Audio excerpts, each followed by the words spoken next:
Bienvenidos a Memoria y Patrimonio. Un saludo a todos quienes nos sintonizan. Continuamos abordando varios espacios de nuestra ciudad. Hoy les traemos un programa dedicado a la historia de uno de los puentes más conocidos de Cuenca, el Puente Roto, construido entre 1840 y 1850 por Juan de la Cruz Pígara. Esta gran estructura arquitectónica enlazaba la cuenca histórica con la parte baja de la ciudad. Es por ello que abordamos esta temática con el historiador Eliezer Cárdenas. Les presentamos la entrevista a continuación. Ahora se ha vuelto un sitio turístico, pero tras de ello se esconde una historia, el desbordamiento del río del 3 de abril de 1950. Así es, realmente el 3 de abril de 1950 ocurrió un fenómeno pues bastante grave para la ciudad. A consecuencia de intensas lluvias en el Cajas, se desbordaron todas las lagunas, pues todos los humedales que alimentan la cuenca del río Tomebamba y de otros ríos de la que atraviesan la ciudad de Cuenca y la microrregión, y entonces se produjo una verdadera catarata, ¿no? que bajó con mucha fuerza desde las alturas del Cajas para llegar hacia la entonces pequeña ciudad de Cuenca y acabar con varios de los puentes, destruir algunos puentes de la ciudad. Ahora lo podemos ver en imágenes, ¿no? Esta es la imagen de la ruptura del puente. Como usted nos comentaba, licenciado, 3 puentes se rompieron. Así es, varios puentes, no solamente 3, pero entre ellos los principales, el puente del Vado, este puente roto, el puente del Vergel, y sobrevivió, resistió, curiosamente, el puente del Centenario. El puente del Centenario se mantuvo incólume. Hay varias teorías al respecto, ¿no? Y una de ellas, quizá la más sustentable, es que tanto el puente antiguo del Vado como el puente roto tienen varios arcos, ¿no? Y eso quizá posibilitó que la corriente del río, que bajaba con fuerza, crecido, destruyó algunos de los arcos y produjo igualmente en el Vado, que tenía varios arcos, el antiguo puente del Vado. Este hecho relacionado con un fenómeno de la naturaleza fue el motivo para que este lugar se logre recuperar y que ahora sea turístico, ¿no? Así es, realmente el puente quedó así, quedó destruido porque entiendo que los arquitectos que trataron ya luego de la destrucción de los puentes de viabilizar su reconstrucción, vieron que, por ejemplo, este puente y el puente del Vado, el antiguo puente del Vado, que ya no existe ni un vestigio, no podían continuar así. Es decir, pues no podían ser reconstruidos, sino se debía más bien dejarlos así, ¿no? Este puente venturosamente no fue demolido, ¿no? Porque podía, pues, ocurrírsele a alguna autoridad de esa época que había que quitar los arcos y simplemente construir otro puente. Pero creo yo que la suerte o un poco de visión de las autoridades de entonces dejaron este puente inconcluso, este puente roto, como bien se llama, como un atractivo turístico. Podemos ver en las imágenes en sí cuáles fueron los daños que se causaron. ¿Se causaron daños hacia las viviendas? Quizá el desbordamiento del río también hacia las viviendas. Así es, el desbordamiento del río ocasionó pues la destrucción de varias viviendas, sobre todo en la zona pues de la zona baja, ¿no? La zona de San Roque, la zona actual de la universidad, la zona del Vergel, que en esa época eran poco pobladas, ¿no? Eran prácticamente arrabales y suburbios de la ciudad. Entonces casitas de adobe, casitas de bareque fueron pues destruidas por la agresividad, digamos, la impetuosidad con que el río ya que inundó toda la zona baja ingresó pues y destruyó no solamente Cuenca, sino zonas desde Sayausí, ¿no? Zonas desde Sayausí bajó, destruyendo pequeños puentes de madera, etc. Inmediatamente, ¿cuál fue el tratamiento que se dio luego del hecho suscitado? ¿Esperaron algún tiempo quizá para iniciar el trabajo de reestructuración del puente? Bueno, fue inmediato, ¿no? Por suerte, pues en esa época, bueno, al gobierno de Galo Plaza Lazo le tocaron 2 eventos de catástrofes. El terremoto de Ambato, el terremoto terrible de Ambato, que destruyó la ciudad de Ambato y otras poblaciones, y la creciente del río Tomebamba, que destruyó una parte de la ciudad de Cuenca, las orillas que estaban en el Tomebamba, y que causó otras destrucciones. Entonces declaró una emergencia nacional y de inmediato el gobierno, con las pocos recursos que entonces existían, además la contribución del resto del país, pues impresionadas por esta creciente que nunca se había visto, tal vez en la colonia había habido algo parecido, entonces dieron soporte y sobre todo el gobierno entregó fondos de emergencia para reconstruir las estructuras dañadas, sobre todo los puentes, ¿no? Imaginemos Cuenca sin puentes, ¿no? Cuenca sin puentes queda aislada prácticamente al sur, y si estamos rodeados de ríos y también se hubieran destruido los ríos, los puentes de Machángara, quedamos aislados de sur y norte, y entonces era urgente, era emergente reconstruir los puentes o hacer nuevos puentes. Así es. Este es el puente, creo que el más simbólico por la forma que tiene, por el hecho también de que muchos turistas llegan y este accidente, como lo decíamos en anterioridad, fue un accidente que también trae su parte buena, porque se mantuvo el puente y ahora es uno de los vestigios más conservados de nuestra ciudad. ¿Cuál es el material de este puente? Así es un puente de cal y ladrillo, ¿no? Es decir, pues un puente pues de cal y ladrillo, pues también revestido pues en algunas zonas con cemento. Creo que ya intervenciones posteriores para mantener la estructura del puente, ¿no? Bueno, el puente tenía, como vimos en la imagen anterior, tiene una inclinación, ¿no? Desde la zona alta, pues, no de la margen izquierda del río Tomebamba, siguiendo la corriente, pues bajaba. El puente bajaba en un declive, pues, que se nota, ¿no? Es bastante perceptible. Y entonces ahora se queda, pues, parte de la estructura del puente, pues, claro, queda como un vestigio muy interesante, muy hermoso, ¿no? Que es muy, muy visitado y muy frecuentado, no solo por los turistas extranjeros y nacionales, sino también por la población cuencana. Tenemos ahí piedra calicanto, ¿no? Piedra con cal, revestida de cemento, pues como podemos ver, parte de las estructuras de los estribos del puente. Este es el borde, lo que se pudo salvar. ¿Qué es lo que pasó con el resto del material? ¿Tal vez se lo conserva ahora? Bueno, el resto se lo llevó la corriente, entiendo. Todo. Pues luego cuando descendió el cauce, el río quedaría pues como vestigios, ¿no? Piedras sobre todo, volvieron al río, ¿no? Y el ladrillo pues quizá fue destruido pues por la fuerza de la corriente. Queda pues realmente como un muñón, ¿no? Como si se hubiera amputado una estructura, una parte importante del puente, y eso le da su encanto, ¿no? Su encanto, ¿no? Pasada la tragedia, queda como testimonio de una obra pues interesante. Miremos los arcos, ¿no? Eran una serie de arcos que ahora son utilizadas por la Asociación de Artistas Puente Roto para sus exposiciones, ¿no? Al lado tienen pues su centro cultural, y entonces durante las fiestas del 12 de abril y el 3 de noviembre la ciudadanía puede disfrutar mirando exposiciones de arte y artesanías dentro de los arcos del Puente Roto. El 3 de abril de 1950, cuando las aguas del llamado Julián Matadero crecieron y fluyeron con fuerza destructora, dejaron a este puente con la imagen actual, como si estuviera inconcluso.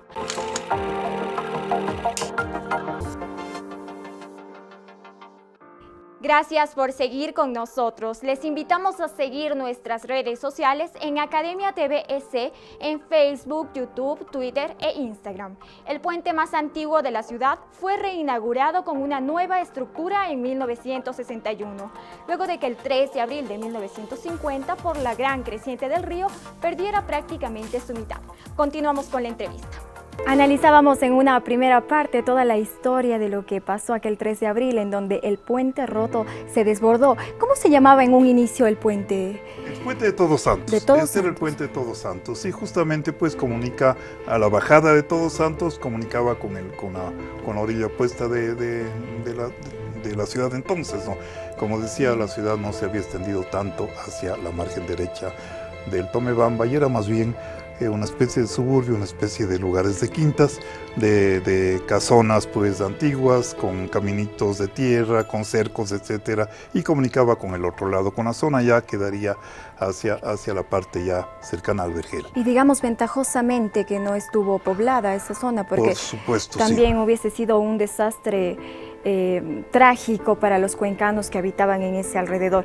Ahora hablábamos también antes del corte acerca del trabajo que se viene realizando por parte de los artistas en nuestra ciudad. Vemos también, ahorita podemos verlo en imágenes, parte de algunos de los trabajos que se realizan, pero también de ciertos rayones que se colocan especialmente en las partes de los arcos que quedaron o que sobrevivieron a este desastre natural. Sí, realmente pues ahora es una especie de plaga, diríamos, no el graffiti artísticamente concebido, sino estos manchones, estos especies de jeroglíficos que solamente entienden quienes los han hecho y que lamentablemente manchan piedra, manchan ladrillo y es muy difícil, pues sobre todo la piedra, tratar de erradicar ese tipo de pintura, ¿no? Y que afecta realmente, pues afea monumentos como el Puente Roto, que es uno de los monumentos importantes de la ciudad de Cuenca. Hay una muy linda vista desde el Puente Roto, mucha gente llega, se toma fotos, selfies en ese lugar y es muy conocido por la gente que le parece poco común encontrar en una ciudad un puente roto. Así es, realmente es un mirador y es muy común ver, por ejemplo, parejas de enamorados que se acercan al mirador, a la parte ya que da al río, a contemplar, ¿no? A tomarse un selfie, a mirar simplemente los turistas que van, ¿no? Van un poco intimidados, quien por primera vez llega a ese puente. Claro. Algún turista me ha dicho, parece que esto se va a caer, parece que esto ya da la impresión de que esto no se sostiene realmente. Claro, se han hecho trabajos, se han hecho intervenciones justamente para mantener la estructura del puente, ¿no? ¿Cuál es la parte inicial, la parte antigua, digámoslo así? ¿A qué estaban colocados en los alrededores que ahora se han recuperado y están... sí. Digámoslo, restaurantes, espacios culturales? ¿Qué fue ahí inicialmente? Bueno, inicialmente pues era la vegetación natural de las orillas del río Tomebamba, ¿no? Ahí teníamos también huertos, ¿no? Teníamos huertos de aguacates, teníamos huertos de flores, teníamos capulíes, etcétera, ¿no? Que eran zonas más bien de quintas. Y entonces cuando se prolongó la bajada de Todos Santos para construir el puente, pues hace ya muchas décadas, entonces lo primero que se construyó pues en los puentes, entiendo, son los estribos, ¿no? Los estribos de lado y lado, que son de piedra, ¿no? Son de piedra para dar mayor fortaleza, pues mayor resistencia al puente, y luego el revestimiento de ladrillo, ¿no? Pero predomina, si uno lo mira de lejos, parece que es hecho íntegramente en ladrillo, ¿no? Muy bien, así como lo podemos ver, es importante también como esa mirada que nos da el puente de la ciudad, y es por ello que esto se ha convertido en un atractivo turístico característico, y el extranjero que viene a nuestra ciudad tiene que visitar el Puente Roto. Está dentro de los mapas que nos ofrecen las agencias de visitas turísticas. Generalmente está este espacio porque tiene mucha historia. Ahora, en cuanto a los detalles, ¿cuáles son los detalles? Si bien hablábamos que estaba hecho en piedra y ladrillo, ¿se conserva tal cual? ¿Se tuvo que hacer algún cambio tal vez en este proceso de reestructuración? Sí, es bastante fiel la reconstrucción, porque imaginemos que parte de arriba, pues de las balaustradas fueron parcialmente reconstruidas, considerando pues que el ladrillo a veces pues es un material que no dura mucho, entonces se tiene que sustituir ladrillos desgastados, pero se conserva bastante fielmente la estructura primitiva del puente roto, es decir, fue concebido así y así se mantiene. Eso es importante. ¿Se le da algún mantenimiento en la actualidad? Sí, entiendo que sí, entiendo pues que la Dirección de Áreas Históricas mantiene frecuentemente, pues hay estudios, hay evaluaciones, sobre todo la estructura del puente roto. Tomemos en cuenta que el crecimiento de la ciudad, la trepidación del tráfico, afecta a la estructura como en este caso de puentes, ¿no? Entonces siempre la municipalidad y los técnicos sobre todo realizan un monitoreo a ver si de pronto, pues así como, claro, por el puente no pasan vehículos, no pueden pasar, está roto, solamente pasan peatones, pero las avenidas y calles aledañas provocan vibraciones que pueden afectar de alguna manera al puente. ¿Y tal vez existe algún estudio de alguna disminución, alguna afección que se ha realizado en el puente gracias o provocado por esto? Entiendo que sí, entiendo que hace poco tiempo pues se reforzaron, ¿no? Porque siempre se han advertido agrietamientos potenciales, daños que pueden afectar a toda la estructura. Entonces siempre un monumento de estos siempre tiene que tener un monitoreo, ¿no? Un monitoreo de parte técnica, y por suerte pues en Cuenca se cuida mucho los lugares emblemáticos, y en este caso Puente Roto, entiendo, tiene un buen cuidado, un buen mantenimiento y un buen monitoreo. Ahora podemos observar también de lo que hablábamos, ¿no? La diferencia del arte que también se ha plasmado, vemos los detalles, analicemos los detalles ahora. ¿Estos detalles estaban en la primera parte del puente antes de que este se derive o se tuvo que trabajar sobre estos detalles? No, sí, los detalles, si uno compara, por ejemplo, las fotos anteriores a la inundación, pues nota que estos detalles existían, ¿no? Obviamente han sido en parte reconstruidos, pero los detalles mismos se mantienen, así como entiendo pues del adoquinamiento. Antes era empedrado el puente en la parte de suelo, y ahora es adoquinado, tiene incluso aceritas, vereditas, pues no, para que los peatones tengan mayor comodidad. Esta plaza, denominada Antonio Lloret. Esta es la plaza Antonio Lloret Bastidas, en homenaje al cronista vitalicio de la ciudad, que ejerció durante muchos años la dignidad de cronista, ¿no? Antonio Lloret Bastidas fue un historiador, un periodista, un poeta y novelista cuencano que ama mucho su tierra, ¿no? Por ejemplo, tiene pues una serie de artículos recopilados en varios libros por su familia que son bastante accesibles, ¿no?, al público, y que narra pues la historia con detalle, la historia de la construcción de monumentos como el Puente Roto, y qué mejor homenaje a Antonio Lloret, a don Antonio Lloret Bastidas, que la plazoleta de hacia abajo lleve el nombre de él. ¿En qué año se realizó la denominación de esta plazoleta? Bueno, entiendo que fue pues hace unas 2 décadas, un poco más aproximadamente. Sí. Luego de la muerte de Antonio Lloret Bastidas, que murió pues en el año 2000. Sí. Estamos viendo ahora, bueno, algunos sectores que se han deteriorado también por la mala conservación desde la conciencia ciudadana. Bien, realmente por las noches pues es lamentable decir, esta zona a veces se convierte en guarida de personas pues desadaptadas, a veces personas que consumen algunas sustancias o alcohol, y entonces lamentablemente queda como testimonios pues que afean realmente, ¿no?, mirar estas inscripciones, estos gráficos que realmente dañan, deterioran, y que son muy difíciles, como dije anteriormente, de limpiar, ¿no? Porque se trata de piedra que es muy difícil limpiar, hay que cepillar la piedra, y eso va dañando la superficie de la piedra. Y lo más triste es que una vez realizado el trabajo, ¿no?, que es muy delicado, es muy minucioso, vuelve a pasar esto. Así es, lamentablemente, pues no podemos tener guardias día y noche, policías, o cercar el acceso, ¿no? Es impensable eso.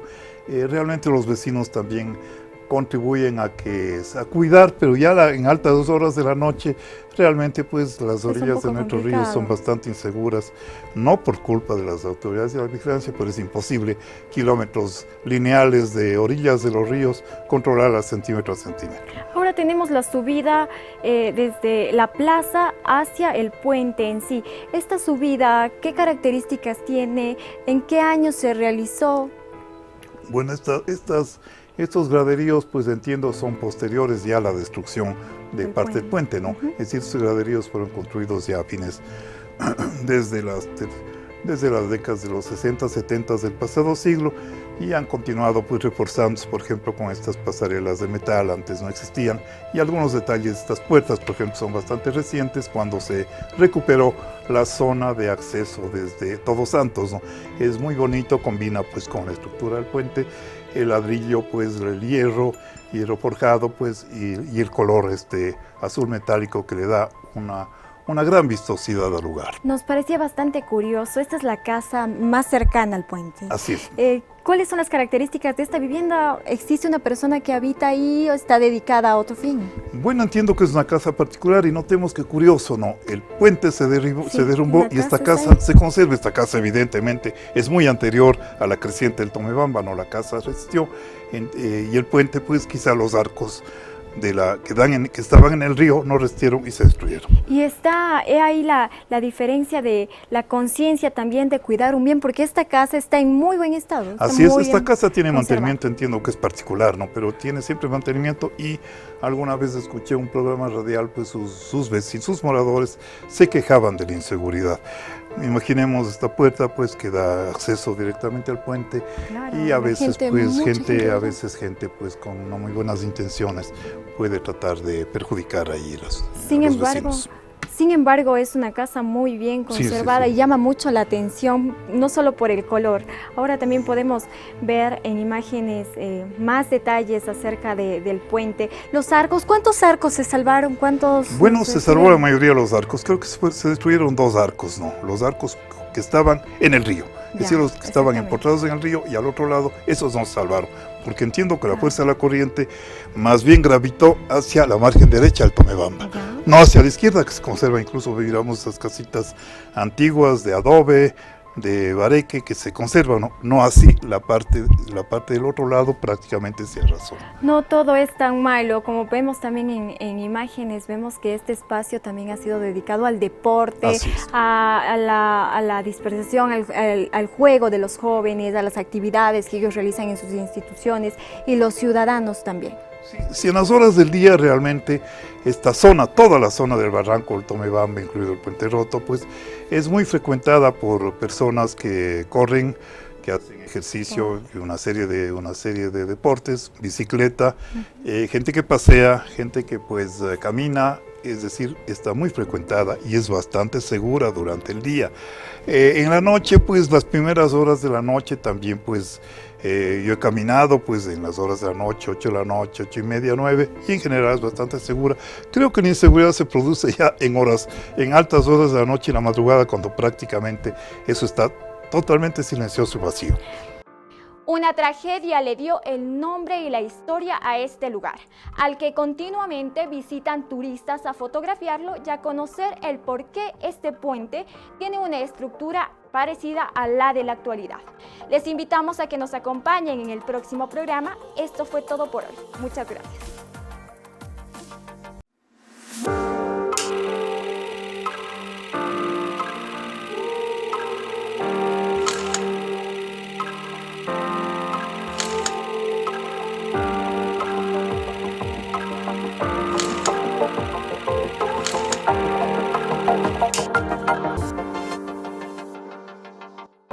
Memoria y Patrimonio, una producción de Academia TV, el canal de la Universidad Católica de Cuenca.